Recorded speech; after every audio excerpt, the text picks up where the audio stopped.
हरिओम। इस सीरीज को शुरू करने से पहले हमें ये जानना ज़रूरी है क्यों हम इस ज्ञान परंपरा को समझें, क्यों हम इस भारतीय ज्ञान परंपरा का परिचय करें। यह सर्वप्रथम प्रश्न है जिसका उत्तर हमें जानना ज़रूरी है। क्या ऐसी ज़रूरत है कि हम इस ज्ञान परंपरा का परिचय कर रहे हैं? हमारे पास उचित शिक्षा पद्धति है अभी, जो कि अंग्रेज़ों की बहुत उचित देन है, ऐसा लोगों का कहना है। कई डॉक्टर, इंजीनियर इसी शिक्षा पद्धति ने दिए हैं, तो क्यों हम हमारी भारतीय ज्ञान परंपरा जो सालों पहले बंद हो चुकी है, क्यों उस भाषा को जाने जिसे पूरा विश्व मृत भाषा कहता है? क्या कारण है कि हम हमारी ज्ञान परंपरा को समझे जाने? ये सामान्य प्रश्न है और इसका उत्तर हमें जाने बगैर इस वीडियो की श्रृंखला को देखने में कोई अर्थ नहीं है। इसीलिए इस वीडियो में हम जानेंगे कि क्यों हमें हमारी भारतीय ज्ञान परंपरा का परिचय करना चाहिए। सर्वप्रथम हम ये अक्सर देखते हैं, पिछली 2 शताब्दियों में जितने भी लोग पढ़े लिखे हैं वह हमेशा प्रायः ऐसे कहते हैं भारत में कोई ज्ञान परंपरा थी ही नहीं। वह भारत की ज्ञान परंपरा के अस्तित्व पर ही प्रश्न उठाते हैं। और कुछ ऐसे होते हैं जो कहते हैं सर्वथा यह भारतीय ज्ञान परंपरा अनुचित थी, अयोग्य थी, और इसीलिए अंग्रेजों ने उसे बाजू रखकर उनकी जो नई शिक्षा पद्धति थी उसका अवलंब किया और उसी की बदौलत आज हम पढ़े लिखे हैं। यह अंग्रेजों की कृपा है कि हम आज पढ़े हैं, यह उनकी देन है, ऐसा वह कहते हैं। क्यों हुआ, क्यों ऐसा ये कहते हैं? देखिए, यदि अंग्रेजों की शिक्षा पद्धति उतनी ही उचित थी, भारतीय की शिक्षा पद्धति अनुचित ही थी, उनके शास्त्र गलत थे, अच्छे नहीं थे, तो अंग्रेज भारत आए ही क्यों? सामान्य प्रश्न है। फिर भी हमें इसे थोड़ा तर्कशुद्धतया जानना चाहिए। भारत की ज्ञान परंपरा यह उचित थी, यह हम इसे कहेंगे, किंतु यह लोग कहते हैं कि यह अनुचित थी। तो क्या यह प्रश्न उठता कैसे है? तो इसे जानने के लिए हमें इतिहास के पन्नों में झांकना पड़ता है। जब अंग्रेजों ने भारत पर आक्रमण किया, उन्होंने राज्य करना शुरू किया, यह उन्हें महसूस हुआ कि यह आसान नहीं है कि अंग्रेजों को भारतीयों को गुलाम बनाना। तो ऐसा क्या है जिसे हम करने से भारतवासी अपने आप हमारे गुलाम हो जाएं? तो उन्होंने ढूंढा कि यहाँ की शिक्षा पद्धति, यहाँ के शास्त्र, यहाँ की ज्ञान परंपरा, वहीं पे उन्होंने इसी शिक्षा पद्धति के मूल पर कुठार रख दी और यहाँ की शिक्षा पद्धति को नष्ट कर दिया और अपनी जो नई शिक्षा पद्धति जिसमें सिर्फ और सिर्फ गुलाम उत्पन्न हो सकते हैं, ऐसी शिक्षा पद्धति का अवलंब किया।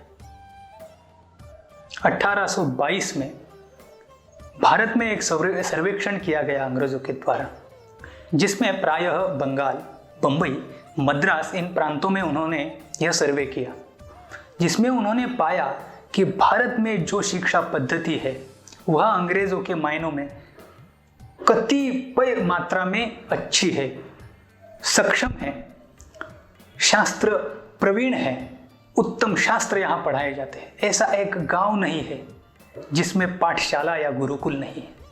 यह सभी गुरुकुल, यह सभी पाठशालाएं गांव के नागरिकों के द्वारा, ग्रामजनों के द्वारा चलाए जाते हैं।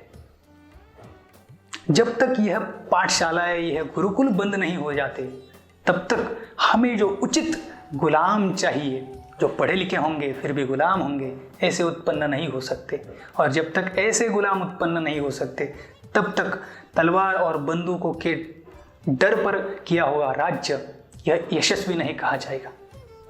और फिर मैकॉले के नेतृत्व में इस भारत की शिक्षा पद्धति को नष्ट करना इन्होंने शुरू कर दिया।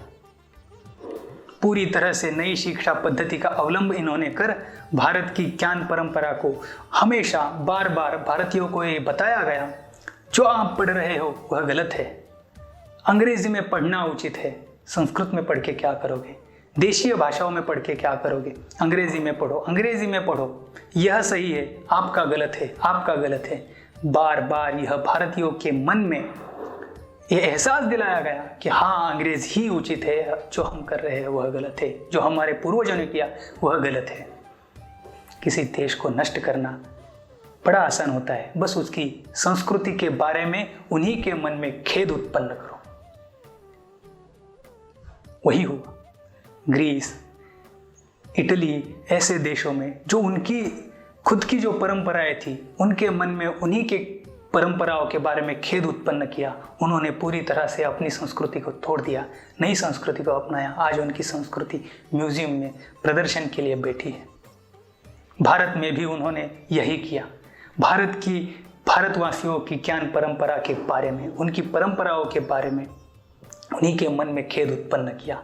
100-150 साल की इस प्रक्रिया में वो पूरी तरह से यशस्वी हो गए और भारतीय, जो कि अंग्रेज आने से पहले कति मात्रा में शिक्षित थे, वह अशिक्षित हो गए। नई शिक्षा नीति में भारतीयों को शिक्षण लेना हो नहीं सकता था। महंगी शिक्षा पद्धति थी, जिसकी वजह से भारतीयों को मजबूरन शिक्षा छोड़नी पड़ी। परिणामतः भले ही ऐसे लगता है, हाँ, अंग्रेजों के ज़माने में अरे शिक्षा लोगों ने ली और लोग शिक्षित हो गए, वह शिक्षित होने का जो दर्जा था या फिर जो संख्या थी, वह अंग्रेज आने के बाद अंग्रेजों के शिक्षण में हुई वृद्धि है, न कि सर्वथा शिक्षा पद्धति में और शिक्षण में बढ़ती हुई है। यह हम नहीं जानते।